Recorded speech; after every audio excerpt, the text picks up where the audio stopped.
Kumusta mahal na mamumuhunan? Ang proyekto ay nakikipag-ugnayan sa iyo, Guru Markets. Nagsisimula tayo sa buod ng data tungkol sa korporasyon. Pag-aaralan natin ang bawat indicator ng mas detalyado ng kaunti pa. Kung kinakailangan, maaari mong i-pause ang video. Maaari mong tingnan ang bawat parameter ng organisasyong pinag-aralan ng mas mabuti. Ngayon ay titignan natin ang mga pangunahing tagapagpahiwatig ng kumpanya ZipRecruiter Inc., ticker CIA.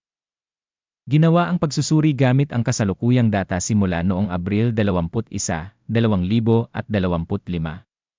Ayon sa klasifikasyon Guru Markets, kumpanya ZipRecruiter Inc. nabibilang sa subkategory. Author staff, 34 na kumpanya ang lumahok sa pagtatasa. Ito ay napakakinatawan. Tingnan ang mga solusyon sa order sa pagtatapos ng video na ito. Ang resulta para sa kumpanyang pinag-uusapan ay -8 sa 10 puntos. Ang average na resulta para sa subkategory ay 2.3 puntos. Kung titignan mo ng malawak sa loob ng buong stock market sa kabuuan, makikita mo na ang average na resulta para sa stock market sa kabuuan ay 1.8 puntos. Laban sa score na -8 puntos para sa ZipRecruiter Inc. Paghahambing ng dynamics ng share price ng kumpanya ZipRecruiter Inc. at pagbabahagi ng subkategory. Makikita natin na over 12 months ang shares ng kumpanya ZipRecruiter Inc. nagpakita ng pagbabago ng -47%. Laban sa dynamics ng presyo sa 1.4% subkategory. Hindi ito nagsasabi ng anumang bagay ng hindi malabo, ngunit kinakailangang isaisip ang katotohanan ito. Market capitalization ng kumpanya ZipRecruiter Inc. ay $0.54 bilyon. Na may subkategory na capitalization na $74 bilyon. ZipRecruiter Inc. account para sa isang bahagi ng 0.576%. Ito ay isa sa mga maliliit na kumpanya sa subkategory. Ang capitalization ng balance ng kumpanya ay tinatantya sa $0.01 bilyon. Na may capitalization ng balance sheet ng subkategory na $24 bilyon. ZipRecruiter Inc. account para sa isang bahagi ng 0.031%. Paghahambing ng mga inookupahang bahagi ng stock exchange at capitalization ng balance, makikita natin ang mga sumusunod. Ibahagi ZipRecruiter Inc. sa subkategory kapag tinatasa ang market capitalization ay 0.576%. Ang halaga ng libro ay 0.031%. Na 75% mas mababa kaysa sa bahagi ng halaga ng palitan. Pagtatasa ng bahagi ng kumpanya sa merkado at halaga ng libro ng subkategory, masama, -1 puntos. Ang mga obligasyon sa utang ng kumpanya ay umaabot sa $0.31 bilyon. Ang utang sa book capitalization ay umaabot sa 3,100% ng kapital ng kumpanya. Resulta sa antas ng mga obligasyon sa utang ng kumpanya, napakasama, -2 puntos. Ang ratio ng presyo ng stock ng kumpanya sa mga kita ay tumutugma sa 0. Na may average para sa subkategory na 36.3 na mas malala kaysa sa subkategory. Pagtatasa ng halaga ng merkado ng kumpanya sa mga tagapagpahiwatig ng kita kumpara sa mga kumpanya sa subkategory, napakasama, -2 puntos. Ang tubo sa huling 12 buwan ay $13 milyon. Hindi alam ang mga kita sa hinaharap para sa susunod na 12 buwan. Na masama para sa kumpanya. Pagtatasa ng inaasahang mga tagapagpahiwatig ng kita sa hinaharap kung ihahambing sa subkategory, masama, -1 puntos. Ang ratio ng presyo sa benta ng kumpanya ay 1.1.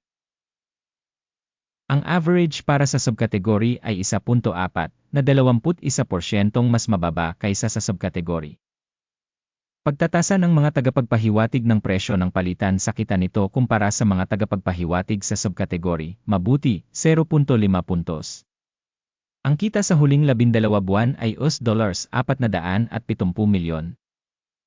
Pasulong na kita para sa susunod na 12 buwan ay hindi alam. At ito ay negatibo para sa mga prospect ng kumpanya. Pagsusuri ng mga inaasahang tagapagpahiwatig ng benta sa hinaharap kumpara sa mga tagapagpahiwatig sa subkategory, masama, -1 puntos. Ang margin ay -2.7%, na may average para sa subkategory na 3.8%. Ang pagkakaiba sa pagitan ng average na subkategory at pagganap ng kumpanya ay 6.5%. Pagtatasa ng marginality sa paghahambing sa mga tagapagpahiwatig sa subkategory, matitiis, -0.5 puntos. Ang bahagi ng kumpanya ayon sa bilang ng mga empleyado sa subkategory ay 0.281%.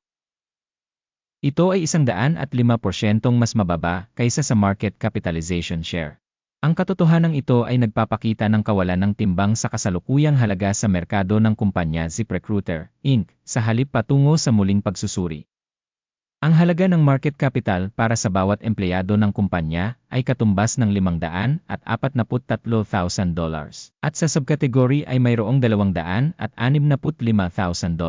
Ang pagkakaiba sa pagitan ng average ng subkategory at pagganap ng kumpanya ay 104.7%.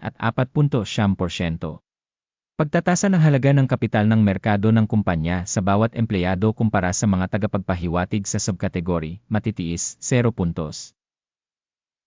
Ang halaga ng tubo sa bawat empleyado na binawasan ng $12,800, na may average sa subkategory na $7,300. At ang pagkakaiba sa pagitan ng average ng subkategory at performance ng kumpanya ay 75%. Pagtatantya ng kita sa bawat individual na empleyado ng kumpanya kumpara sa mga tagapagpahiwatig ng mga kumpanya sa subkategory, matitiis, -0.5 puntos. Ang bahagi ng mga benta para sa bawat empleyado ng kumpanya ay $474,000, ayon sa subkategory $175,000. Ang pagkakaiba sa pagitan ng average ng subkategory at pagganap ng kumpanya ay 143%. Pagtatantya ng bahagi ng kita sa bawat individual na empleyado kumpara sa mga tagapagpahiwatig sa subkategory, matitiis, -0.5 puntos. Ang dami ng mga transaksyon sa pagbebenta ay 9.4%, na may average para sa subkategory na 4.9%. Ito ay isang maikling squeeze indicator. Teknikal na tagapagpahiwatig RESA 14 na nagpapakita ng antas na 45% para sa kumpanya ZipRecruiter, Inc. Samantalang sa subkategory ang RC level, 14 na, ay 43%. Sa karaniwan, ang mga mahalagang papel ng subkategory ay pinahahalagahan ng kapareho ng mga pagbabahagi ng kumpanya ZipRecruiter, Inc. Ang aktual na presyo ng mga pagbabahagi ng kumpanya ay humigit kumulang $5.52. Ang pagtatantya ng presyo ng pinagkasunduan para sa mga pagbabahagi ng kumpanya ay humigit kumulang $7.61.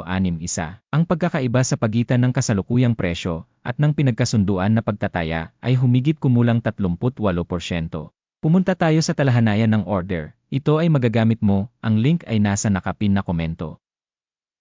Ang talahanayan ng pagkakasunod-sunod ay naglalaman ng ganap na lahat ng mga desisyon na naunang ginawa sa isang partikular na panahon ng impormasyon sa pagtatasa ng stock at sistema ng Sangguniang Guru Markets. Ang pag-access sa talahanayan ng order ay libre at libre, link sa nakapin na komento.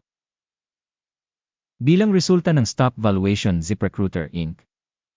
Impormasyon at reference system para sa stock valuation Guru Markets ginawa ang sumusunod na desisyon. Magbukas ng sell trade sa presyong $5.51. Bukas ang order dahil medyo mababa ang valuation ng kumpanya.